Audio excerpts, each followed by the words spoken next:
Some are just, I don't know, they're all weird, I think is the only way to say it. This first one is about a man that falls in love with a woman that's made of bees, and it's called Bees. When she undressed, she revealed that her body was composed of hundreds of swarming bees. He should have seen this coming. The way her gloved hand purred into his, the way she called him honey. But he went with it, unwrapping her shawl and letting her dress hum to the floor. She scattered over his body, rubbing her stingers against his. He wasn't sure if this is how it worked. It was painful, confusing, loud. The next day, he brought her flowers. He began to love her body, teasing her by pulling handfuls of her and giving them back. But over the years, parts of her kept dying. When they locked their fingers, parts of her would lose grip and drop to the floor. When he kissed her in the bathtub, he would feel small parts of her, or small wings between his teeth and bodies against his tongue. He would sweep them up or spit them into a container, giving them small burials in the garden, and this went on. Soon, she only felt like a small handful of electrons, and even that died down. When she dwindled to the last 5, he took them to see the flora of the garden, and when they slept, he went to the shed, took the smoker can out, and fumigated. He pulled out each of their stingers and dug a hole in the garden the size of a softball. He knelt, cupping them in his hands and parting his thumbs. He blew into it, his hands, enough to feel them rise against his fingers, and then he buried them too. This next one is about being a black hole. I took with me everywhere else I'd been before. I'd bought a house on a corner and dismantled it like a stagehand. When I spoke, my voice sounded like everything. When my neighbors asked if they should be worried, I said I wasn't there to swallow and crush them into infamousable things. So I stayed in the neighborhood, attended parties, went to meetings, got a job at the demolition company. The women in town wanted to date me, but they didn't know why or how. Once, someone asked if I wore clothes, and I responded that I was coated inside with everything I'd ever seen. Does anything ever come back, someone asked? I didn't know. What was it like to be a black hole? I said the only word for it was hungry. I said my body was a library of the forgotten. When it rained, I would hover in the sky like a black sun so the neighborhood would remain dry. After thunderstorms, I felt like I had eaten a salad of butterflies. A few months in, the town asked me if I could visit the local landfill. Sure, I said. Why not? And I was a hero. I took in everything nobody wanted. How old are you? Someone asked. I said time is something that's within me, crushed into a diamond. I had never been asked questions before. I didn't understand the ambiguity. I didn't know not knowing. Do you breathe? Will you die? Can you love? Is there such a thing as an outside of you? I never thought about my own edges. There's a lot of loneliness that rests on infinity. One night, 3 teenagers snuck inside of me and they never came back. What if I'm a doorway to somewhere else? I told their mothers, but they didn't care. Soon I started to feel the planets inside me, pearls in my stomach. I stopped sleeping.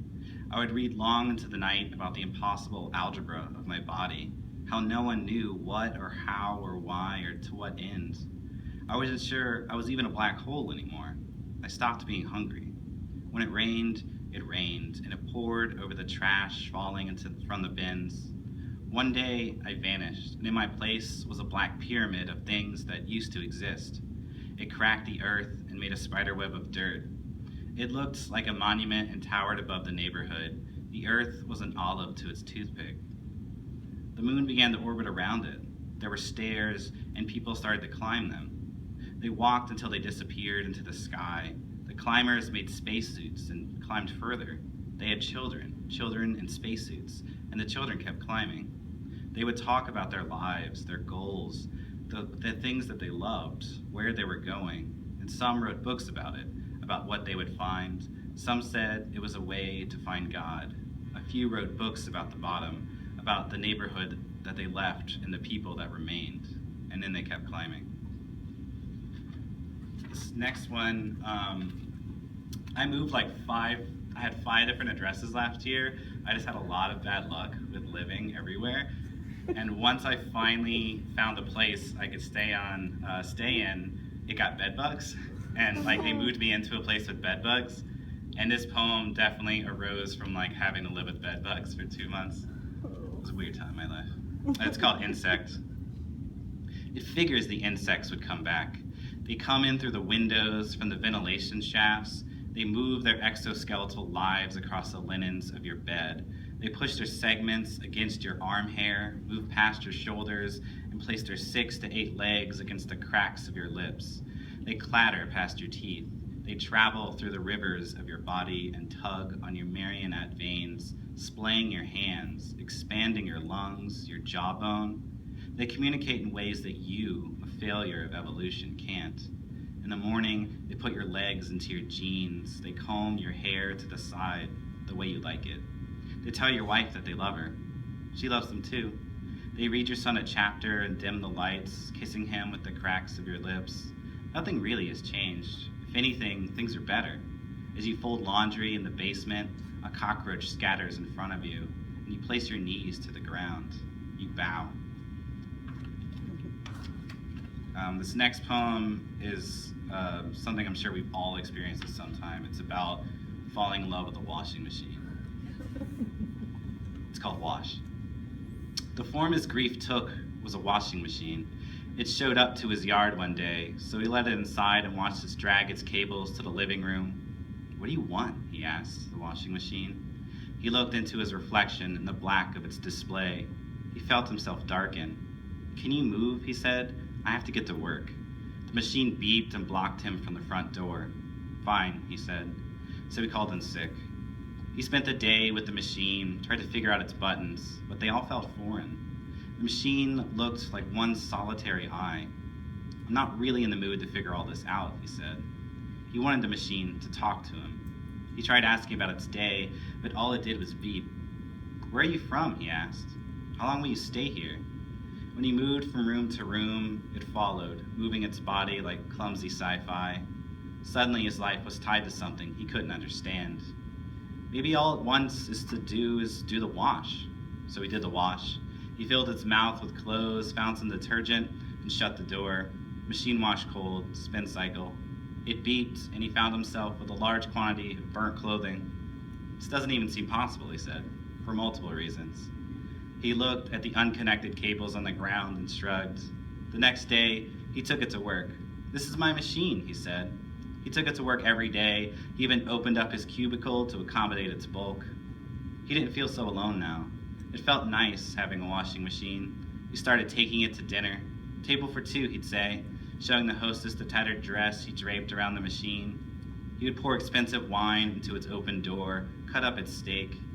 The townspeople started avoiding him, as he never changed his clothes. He learned the basic mechanics of how the machine worked and kept it together as he got older.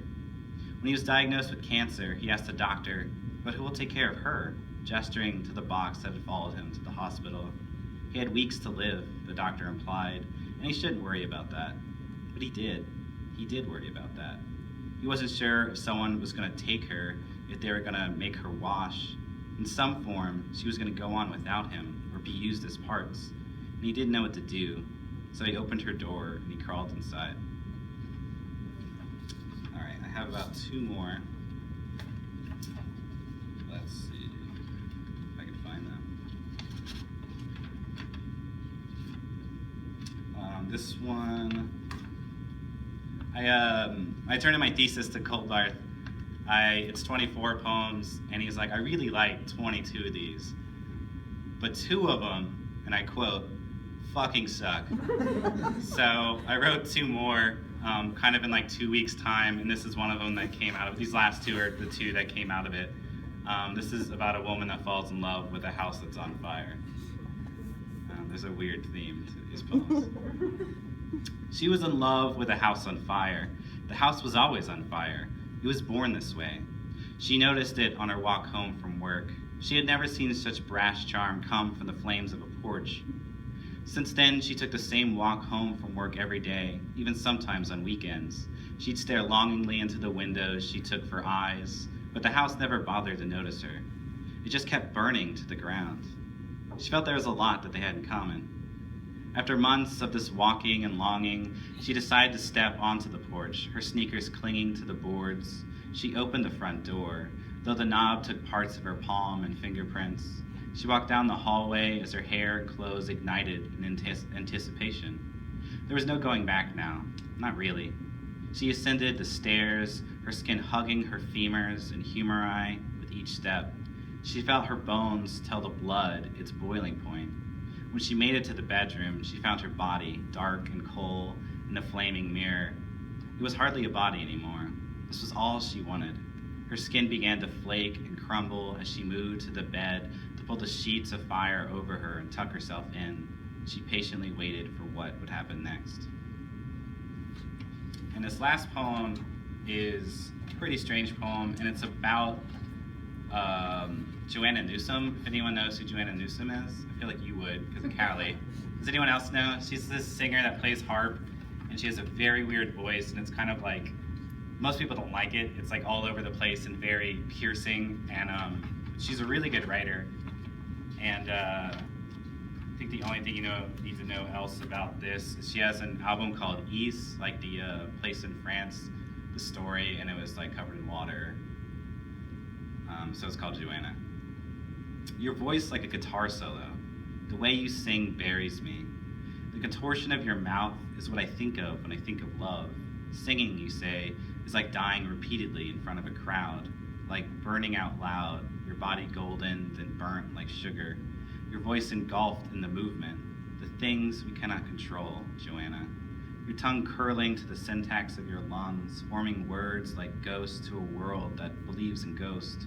The bent way you entangle your harp, your fingers pulling and letting the harp retort, always with the last word.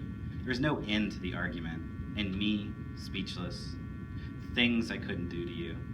I try to follow your hands, try to listen to the story you break into me about that city swallowed by the ocean in France. You said it was a dream you had, and that's all it meant. You said there are parts of you that cannot be translated, that they had no song until you gave it. But I understood. I had the same dream. Last night I dreamt that you broke my hand in the smaller hands, broke my throat in the smaller throats that burst into song. But I still have them. I still have the hands. Thank you.